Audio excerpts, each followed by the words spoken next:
भगवान शिव बताते हैं असली दुख क्या होता है। आज मैं आप सभी को भगवान शंकर की बहुत ही अद्भुत कहानी सुनाने जा रही हूँ। एक बार भगवान शिव पृथ्वी लोक का भ्रमण करने के लिए गए तो उन्होंने एक युवक को देखा। वह युवक ईश्वर को दोष देता जा रहा था। वह अपने जीवन से निराश था, दुखी था। यह सब देखकर भगवान शिव एक महात्मा का रूप धारण करके उस युवक को असली दुख के बारे में लेते हैं। तो चलिए इस कहानी के माध्यम से समझते हैं कि असली दुख क्या होता है। अगर आप यह कहानी सुन रहे हैं तो पूरा सुनिएगा। इस कथा को आधा अधूरा छोड़कर जाने की गलती मत करिएगा, क्योंकि इस कथा को सुनने वाले को मन चाहे फल की प्राप्ति होगी।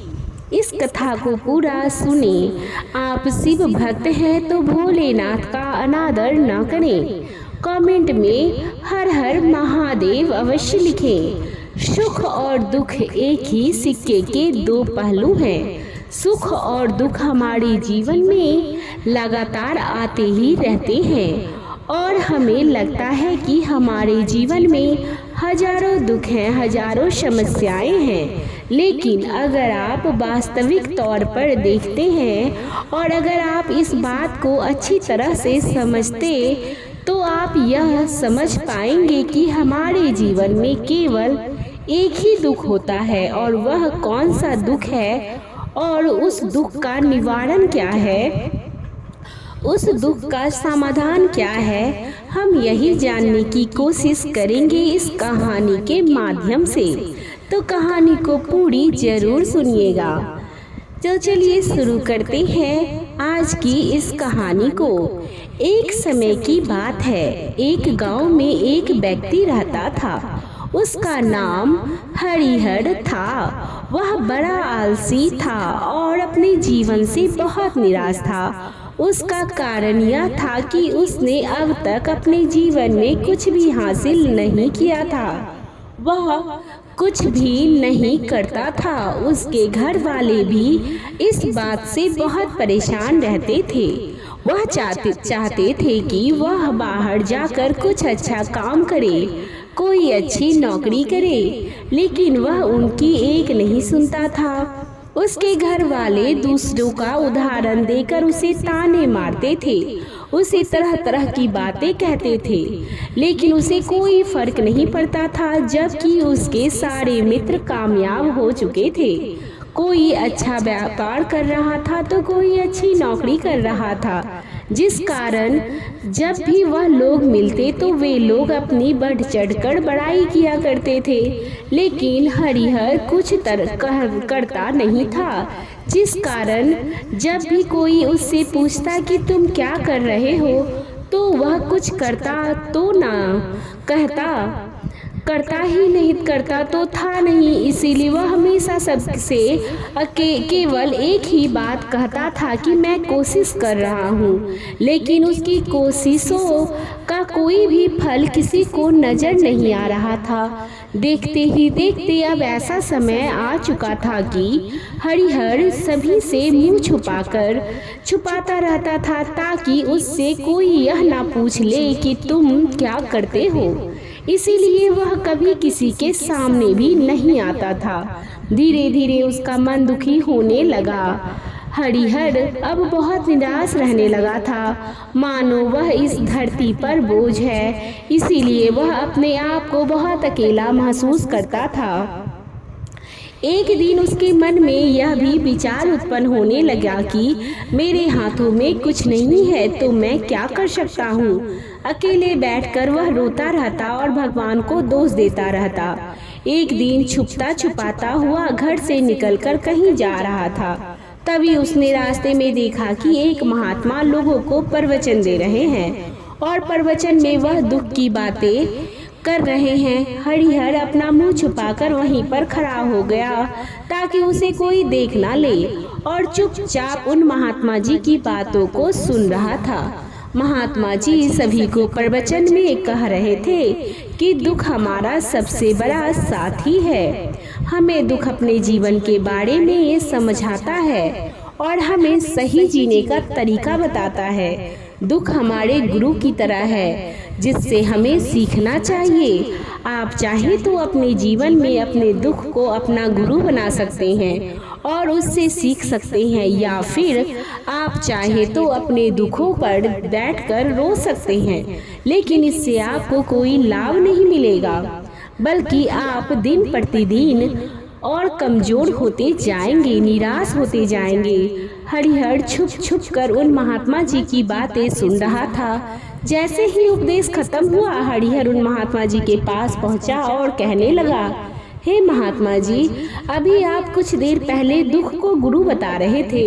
आप कह रहे थे कि दुखों से हमें सीखना चाहिए, हमें उन्हें अपना गुरु बनाना चाहिए, लेकिन मैं भी तो अपने दुखों से परेशान हूँ, अपने जीवन से परेशान हूँ। मैंने अब तक जो दुख झेले हैं, मुझे तो कभी ऐसा प्रतीत नहीं हुआ कि मेरे दुख मुझे कुछ सिखा रहे हैं, बल्कि मुझे तो हमेशा यही लगता है कि वह मुझे पीड़ा दे रहे हैं, तकलीफ दे रहे हैं, और दुख की पीड़ा बहुत भयंकर होती है। ऐसा लगता है जैसे अब इसके बाद हमारा जीवन समाप्त हो जाएगा, इसके बाद हमें कुछ नहीं मिलने वाला, और यहाँ तक कि हमें मृत्यु भी उसके सामने कम लगने लगती है।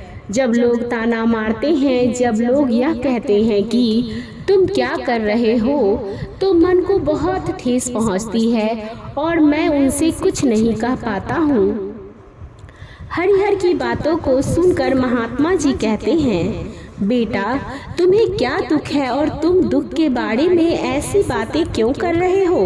हरिहर ने अपने ऊपर बीती हुई सारी बातें उन महात्मा जी को बता दी और कहने लगा, हे महात्मा, क्या आपके पास मेरे दुख का कोई समाधान है? हरिहर की बात सुनकर महात्मा जी मुस्कुराए और कहने लगे, बेटा, जब तुम्हारे जीवन में असली दुख आए तो तुम मेरे पास आना, मैं तुम्हारे दुख का समाधान अवश्य बताऊंगा। उन महात्मा जी की बातें सुनकर हरिहर अचरज में पड़ गया। उसे यह समझ नहीं आ रहा था कि क्या उसने अब तक जो दुख झेले हैं वह असली दुख नहीं है। उसने जो अब तक पीड़ा झेली, लोगों के ताने सहे हैं और जो तकलीफें उठाई हैं, क्या वह असली दुख नहीं है? आगे वह मन ही मन अपने आप से कहता है कि जब मुझे मेरे अपने नहीं समझ पाए तो यह महात्मा जी मुझे क्या समझेंगे। इतना सोचकर हरिहर वहां से अपने घर की ओर चला जाता है। अब हरिहर लोगों के सामने ताने सुन सुनकर बहुत थक चुका था, बहुत ही निराश हो चुका था। इस तरह उसने निर्णय लिया कि वह अब कुछ करके दिखाएगा। उसने अपने पिता से थोड़ा सा रुपया लिया और उस रुपयों से उसने एक व्यापार शुरू किया। उसके पिताजी बहुत खुश थे कि कम से कम मेरा बेटा कुछ करने का प्रयास तो कर रहा है, लेकिन उसे व्यापार में कोई सफलता नहीं मिल रही थी, जिस कारण वह बहुत ही हताश हो चुका था, वह बहुत निराश हो चुका था। हरिहर को यह समझ नहीं आ रहा था कि वह क्या करे, किस तरह से अपने व्यापार को आगे बढ़ाए। तभी उसके पिता ने उससे कहा, बेटा, कोई बात नहीं, इसी तरह से प्रयास करते रहो, आज नहीं तो कल सफलता अवश्य मिलेगी। हरिहर ने अपने पिता की बात मानी। हरिहर अब अपने व्यापार में और भी कड़ी मेहनत करने लगा। धीरे धीरे उसे सफलता मिलने लगी और फिर उसने रफ्तार पकड़ ली। धीरे धीरे वह बहुत ज़्यादा तरक्की करने लगा। देखते ही देखते केवल 2 साल के अंदर वह एक बहुत बड़ा व्यापारी बन गया। अब उसके पास धन दौलत की कोई कमी नहीं थी। जो लोग हरिहर को पहले नापसंद किया करते थे, वही लोग अब उसे पसंद करते थे, उसकी चिंता करते थे, उसके कार्यों की सराहना करते थे। उसके माता पिता भी अब अपने बेटे से बहुत खुश थे और उसकी सफलता से प्रयत्न अत्यंत प्रसन्न भी थे। धीरे धीरे हरिहर के मित्रों की संख्या लगातार बढ़ती जा रही थी। हरिहर के कुछ मित्रों ने उसे यह भी सलाह दी कि उसे अपना व्यापार और तेजी से बढ़ाना चाहिए, उसे अपने व्यापार को और फैलाना चाहिए। जब तुम आज केवल इस नगर के सबसे बड़े व्यापारी हो, तब तुम इतना खुश हो तो तुम्हारे साथ बहुत सारे लोग हैं वहीं पर तुम सोचो कि जब तुम इस राज्य के सबसे बड़े व्यापारी बन जाओगे, तब तुम्हारे यहाँ पर लोगों की भीड़ लग जाएगी। लोग तुमसे मिलने के लिए समय निकालेंगे, यहाँ तक कि इस राज्य का राजा भी तुमसे मिलना चाहेगा, तुम्हारी तारीफ करेगा। यदि कभी ऐसी जरूरत आ पड़े तो वह तुमसे धन भी उधार लेने के लिए अवश्य आएगा। हरिहर को अपने दोस्तों की यह बात बहुत पसंद आई। हरिहर ने सोचा कि मेरे मित्र सही कह रहे हैं, मुझे अपने व्यापार को और बड़ा करना चाहिए और फैलाना चाहिए, तभी तो हर कोई मेरे बारे में जान सकेगा, हर कोई मुझे पहचान सकेगा। उसने बिना देरी किए, समय को बिना गवाए अपने व्यापार में और मेहनत करने लगा। लेकिन अब की बार उसके मन में धैर्य नहीं था, इसीलिए जिस कारण उसने कुछ अनुचित कदम उठाए ताकि उसका व्यापार जल्दी से जल्दी बड़ा हो जाए। उसने कई लोगों से अधिक मात्रा में धन उधार ले लिया, जिससे उसके ऊपर काफी कर्ज बढ़ चुका था। और इतना ही नहीं, वह यहाँ पर भी रुका नहीं, उसने अधिक से अधिक मुनाफा कमाने के चक्कर में अपने माल को गुणवत्ता को भी खराब कर दिया, जिससे अब उसके माल में वह बात नहीं रह गई थी जो पहले हुआ करती थी। लेकिन वह अपने मित्रों की बात सुनता रहा, जैसे उसके मित्र कहते थे वह वैसा ही करता चला गया। यहाँ तक कि उसने अपने व्यापार को और भी तीव्रता से बढ़ाने के लिए अपने दूसरे छोटे व्यापारियों के खिलाफ षड्यंत्र भी रचने शुरू कर दिया, जिस कारण उसके मन में अब पहले जैसी वह सुकून नहीं था। उसे अब रातों को नींद नहीं आती थी।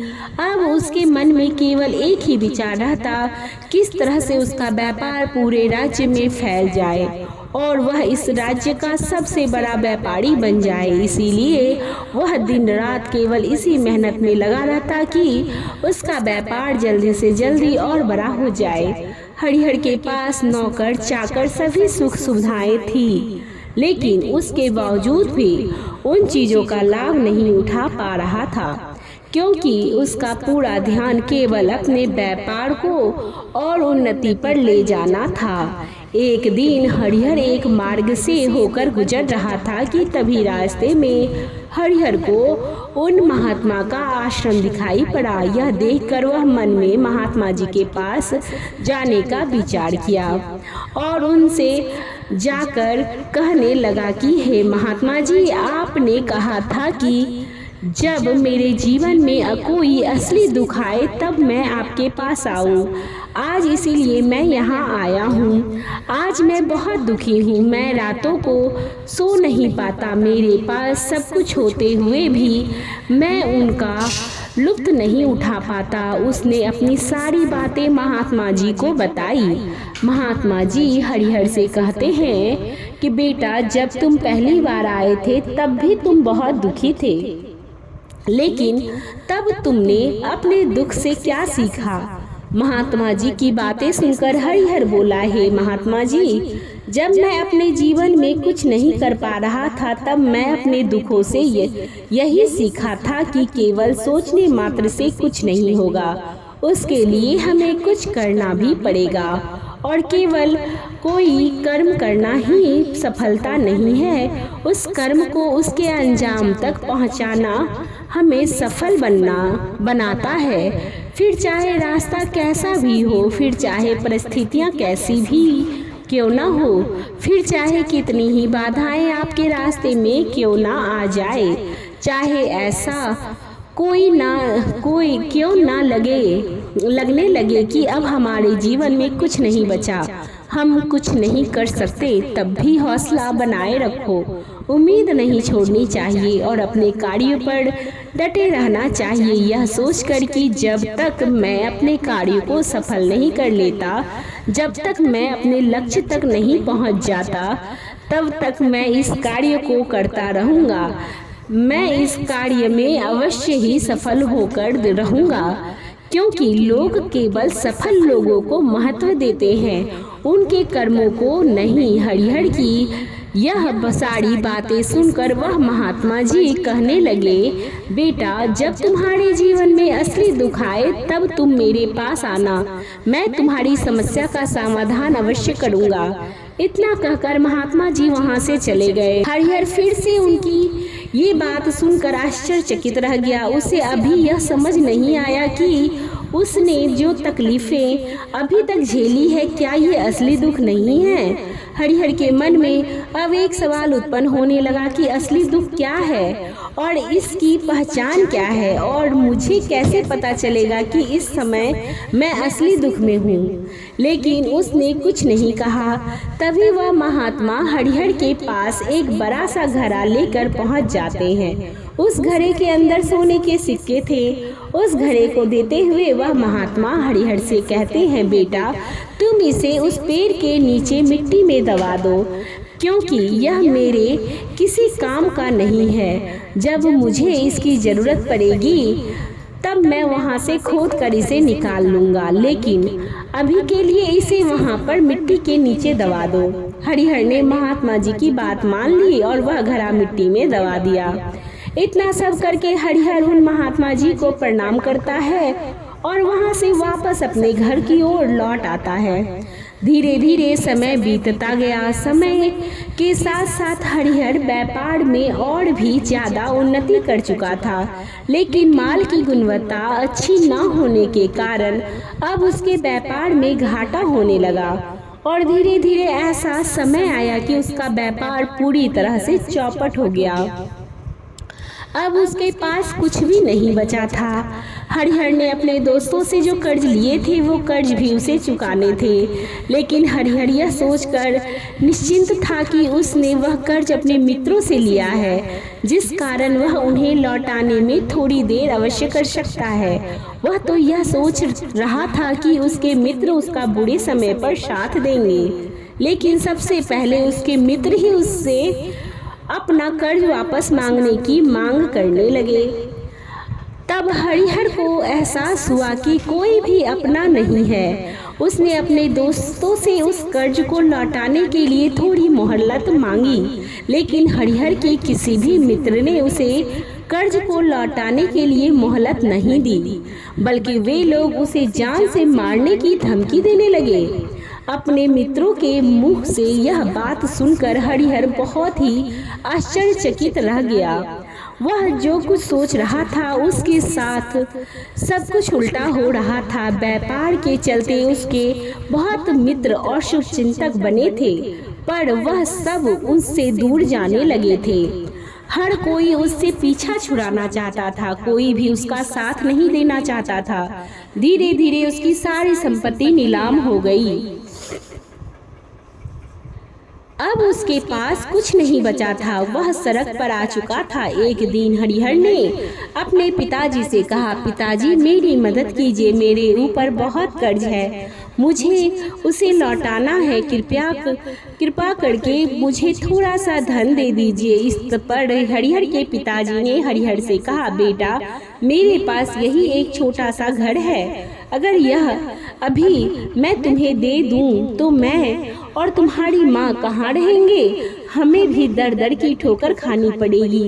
ले देकर अब हमारे पास केवल यही संपत्ति बची है, इसीलिए मैं तुमसे क्षमा मांगता हूँ। अपने माता पिता के मुख से यह सुनकर हरिहर चुपचाप वहाँ से चला गया और मन ही मन वह सोच रहा था कि मेरे पास अब कुछ नहीं बचा है, मेरे पास जो कुछ भी था वह सब कुछ तो लूट चुका है, मेरा सब कुछ तो अब बर्बाद हो चुका है, भला अब मैं जीकर भी क्या करूँगा? अब मेरे पास केवल एक ही रास्ता है जिससे मैं अपने कर्जदारों से अपना पीछा छुड़ा सकता हूँ। यह सोचता हुआ वह एक ऊंची पहाड़ी की ओर पहुँचा। वह पहाड़ी पर चढ़ने ही वाला था कि तभी उसे याद आया कि उन महात्मा जी ने कहा था कि जब तुम पर असली दुख आए तभी तुम मेरे पास आना, मैं तुम्हारी समस्या का समाधान अवश्य करूँगा। यह सोचकर हरिहर के मन में एक बार फिर उम्मीद की लहर दौड़ पड़ी। हरिहर दौड़ता हुआ उन महात्मा जी के पास पहुंचा और हरिहर ने उन्हें प्रणाम करके अपने ऊपर बीती हुई हर एक बात उन्हें बता दी और कहने लगा, हे महात्मा, आपने कहा था कि जब मेरे ऊपर असली दुख आए तब आप उसका समाधान अवश्य करेंगे। तभी वह महात्मा जी हरिहर की इस बात को सुनकर मुस्कुराने लगे और कहने लगे, बेटा, कहाँ है असली दुख? जब तुम्हारे जीवन में असली दुख आएगा तो मैं उसका समाधान अवश्य करूंगा। उन महात्मा जी के मुख से यह सुनकर हरिहर के सब्र का बांध टूट गया और हरिहर ने उन महात्मा जी से कहा कि क्या मैंने आज तक जो भी दुख झेला, जो भी तकलीफें झेली हैं, क्या यह दुख नहीं है? क्या इसे दुख नहीं कहते? तभी वह महात्मा हरिहर से कहते हैं, बेटा, पहले तुम मुझे यह बताओ कि तुमने अपने दुख से क्या सीखा। इसका जवाब देते हुए हरिहर उन महात्मा से कहता है कि हे महात्मा, मैंने तो यही सीखा कि जो लोग तुम्हारी तरक्की में तुम्हारा पीछा करते हैं वो लोग अवश्य ही तुम्हें धोखा देंगे, क्योंकि ऐसे लोग बुरे समय पर तुम्हारा साथ नहीं देंगे बल्कि तुम्हारा फायदा उठाने का कोई भी मौका नहीं छोड़ेंगे। इसीलिए ऐसे लोगों पर भरोसा ना करें, बल्कि जो लोग तुम्हारे असफलता के समय पर, तुम्हारे बुरे समय पर तुम्हारे साथ खड़े हैं, वही तुम्हारे असली मित्र हैं और वही तुम्हारे साथ रहते हैं। और ऐसे लोग तुम्हें बहुत कम मिलते हैं। जिन्हें भी ऐसे लोग मिलते हैं उन्हें हमेशा उनकी कदर करनी चाहिए। जब तुम कोई कार्य कर रहे हो तो उसे पूरी ईमानदारी से करो, धैर्य रखो, लालच ना करो, क्योंकि ऐसा करने से तुम्हारे साथ ही बुरा होगा और तुम हमेशा नुकसान में रहोगे। हरिहर की यह सारी बातें सुनकर महात्मा उसे घड़े के पास ले गए, जहां उस घड़े को उन्होंने मिट्टी में दबाया था। उन्होंने गड्ढा खोदा, वह घड़ा हरिहर के हाथ में थमाते हुए महात्मा जी ने हरिहर से कहा, ले लो, अभी इससे तुम अपना काम चलाओ और जब तुम्हारे जीवन में असली दुख आए तब तुम मेरे पास आना, मैं उसका समाधान अवश्य करूंगा। हरिहर महात्मा जी की बात सुनकर बड़ी अचरज में पड़ गया। उसे यह समझ नहीं आ रहा था कि आखिर यह असली दुख क्या है, लेकिन उसने अपने हाथ में पकड़े उस घड़े को देखा जिसके अंदर सोने के सिक्के थे। यह देखकर उसे मन ही मन यह लगा कि चलो अब तो थोड़ी सी राहत अवश्य हो जाएगी, मैं अपने मित्रों का वह कर्ज लौटा सकूंगा और एक नया व्यापार भी फिर से आरंभ करूंगा। यही सोचते हुए हरिहर ने उन साधु महात्मा को प्रणाम किया, उनका धन्यवाद किया और वहां से चल पड़ा। हरिहर ने उन सोने के सिक्कों से सभी का कर्ज लौटा दिया और अपने लिए एक बार फिर से नया व्यापार शुरू किया। व्यापार छोटा था लेकिन अब की बार हरिहर बहुत खुश था। उसने अपने व्यापार पर काम किया और देखते ही देखते एक बार फिर से वह एक बड़ा व्यापारी बन गया। लेकिन अब की बार वह बहुत खुश था, क्योंकि इस बार उसने कोई लालच नहीं किया, ना ही किसी के साथ षड्यंत्र रचा, बल्कि उसने पूरी ईमानदारी और मेहनत के साथ अपने व्यापार पर काम किया। लेकिन जैसे जैसे आप धनी होते हैं वैसे वैसे आप अमीर बनते हैं, आपके मन में एक डर और उत्पन्न होने लगता है और वह डर है अपनी दौलत को ना खो देने का, जिस कारण आप लोग दान पुण्य करना शुरू कर देते हैं, लोगों की मदद करते हैं ताकि आपके जीवन में कभी कोई दुख ना आए। लेकिन यह जीवन सुख और दुख का संगम है, जिस कारण हर किसी को सुख और दुख से होकर गुजरना ही पड़ता है। इसी वजह से एक बार फिर से हरिहर के जीवन में एक और दुख का आगमन हुआ। अब की बार उसके माता पिता दोनों की मृत्यु हो गई। हरिहर अपने माता पिता से बहुत प्रेम करता था, इसीलिए उसके मन को बहुत गहरा आघात हुआ।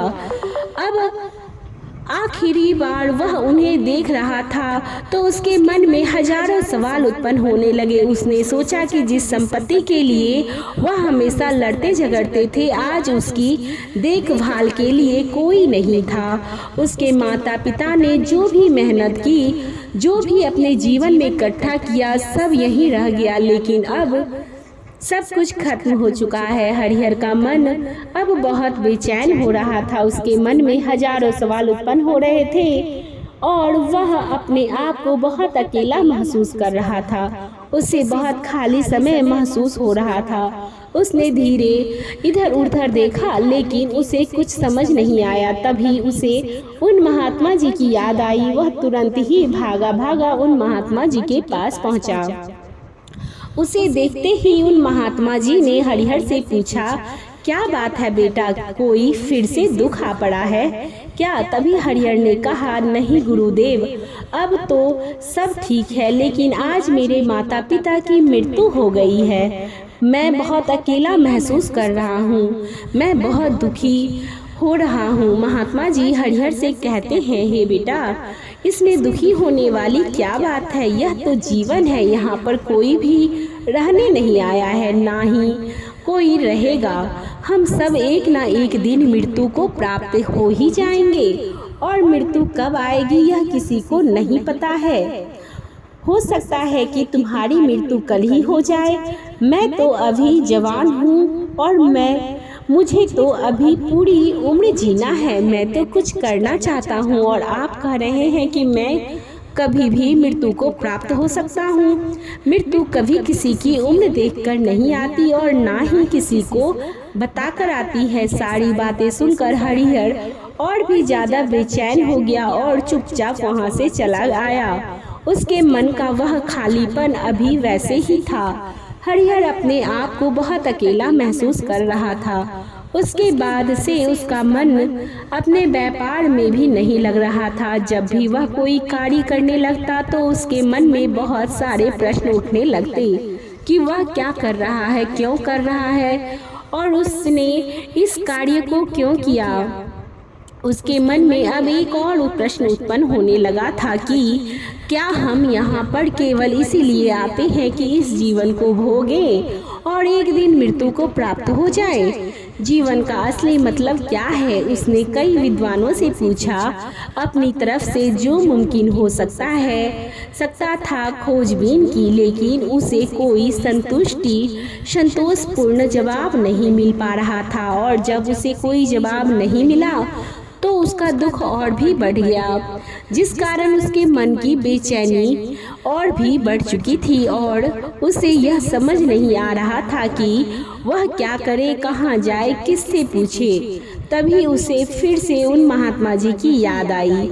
हरिहर फिर से उन महात्मा जी के पास पहुंचा और उसने अपने मन की सारी बातें उन महात्मा जी को बताई।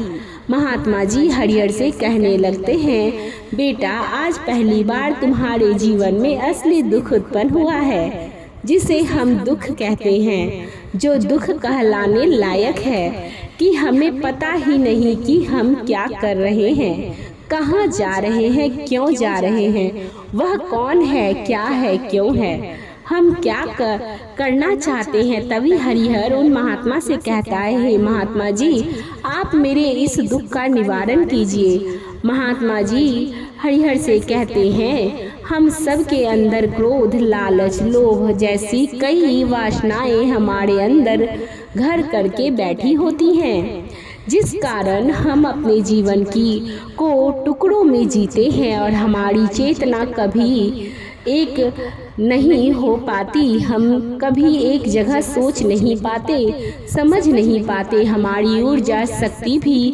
पूरी तरह छिन्न भिन्न हो जाती है। और आजकल के इस दौर में हमारे पास तो इतना भी समय नहीं है कि हम एक पल निकाल करके एक पल के लिए ही मुड़कर अपने आप को देख सके, अपने आप को समझ सके कि वास्तविकता में हर कोई यहाँ पर अपने जीवन भर केवल दुख दुख करके चिल्लाता रहता है। उसका समाधान निकालने का हर मुमकिन प्रयास करता है, लेकिन जिसे हम दुख समझते हैं वह तो दुख है ही नहीं।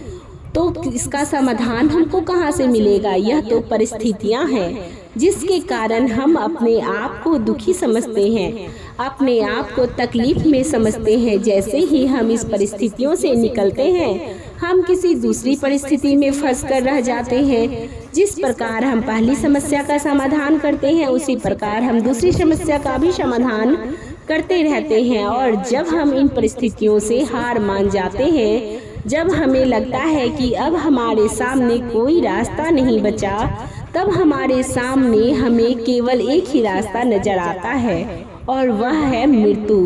लेकिन यह कोई समाधान नहीं है, यह कोई रास्ता नहीं है। इसीलिए यदि आप सचमुच अपनी समस्याओं का समाधान चाहते हैं तो अपने आप को इकट्ठा करना सीखें, अपनी ऊर्जा को इकट्ठा कीजिए और अपने ऊपर ध्यान लगाकर मृत्यु से पहले अपने आप को पहचानो, अपने आप को जानो, अपने आप को बिखरने मत दो। तभी हरिहर उन महात्मा से कहता है, हे गुरुदेव, क्या फिर हमें इस जीवन को नहीं जीना चाहिए? क्या हमें अपनी इच्छाओं को पूरा नहीं करना चाहिए? महात्मा जी हरिहर से कहते हैं, बेटा, हमें किसी से भी लगाव नहीं रखना चाहिए, हमें अपनी इच्छाओं को मार देना चाहिए, हमें ज़्यादा संपत्ति इकट्ठा नहीं करनी चाहिए, क्योंकि हम मनुष्य की इच्छाएं, कामनाएं ऐसी होती हैं जैसे मानो कि एक पर्वत से गिरता हुआ झरना, जिस पर किसी का नियंत्रण नहीं है सिवाय देखते रहने के और परेशान होने के। लेकिन जब तुम अपने ऊपर ध्यान देने लगते हो, तब तुम अपने आप को पहचान जाते हो, समझ जाते हो, तब तुम इस पर नियंत्रण पा सकते हो। तब इच्छाएं भी तुम्हारे बस में होती है और यदि तुम चाहो तो उन इच्छाओं की पूर्ति अवश्य कर सकते हो। महात्मा जी की यह सभी बातें सुनकर हरिहर ने महात्मा जी से कहा, हे गुरुदेव, आपका बहुत बहुत धन्यवाद। आपने मेरी सबसे बड़ी समस्या का समाधान आज कर दिया है। मैं आज से अपने आप को एकाग्रचित्त करूंगा। गुरुदेव, मानव शरीर में बहुत ऊर्जा है, बहुत शक्ति है, पर वह बेकार के कामों में लग जाती है, जिस कारण हमारा जीवन बेकार की चीजों में लगा रहता है। लेकिन हम कभी भी इस पर ध्यान नहीं देते, हम कभी भी अपनी ऊर्जा को केंद्रित नहीं करते। आज हमारा जीवन अस्त व्यस्त हो जाता है, हमारा जीवन भी कुछ ऐसा ही है। हम अपने जीवन में हमेशा ऊपर वाले से सवाल करते रहते हैं कि हमारे जीवन में इतना दुख क्यों है। हम सभी के मन में जीवन में इतना दुख क्यों है? हम सभी के मन में यह सवाल तो अवश्य ही उठता है और इसका जवाब है कि वह ईश्वर यह चाहता है कि हम अपने जीवन के अंतिम दुख तक पहुंच सके, उस गहराई तक पहुंच सके जहां पर हमें यह पता चल सके कि हमने अभी तक अपने आप को नहीं जाना, अपने आप को नहीं पहचाना। मानव शरीर के अंदर जो ऊर्जा है, जो शक्ति है, उसके बारे में हम कभी अभी तक नहीं जानते। हम अपने आप को चाहे तो एकत्रित कर सकते हैं, अपने आप को नियंत्रित कर सकते हैं, अपने आप पर नियंत्रण पा सकते हैं।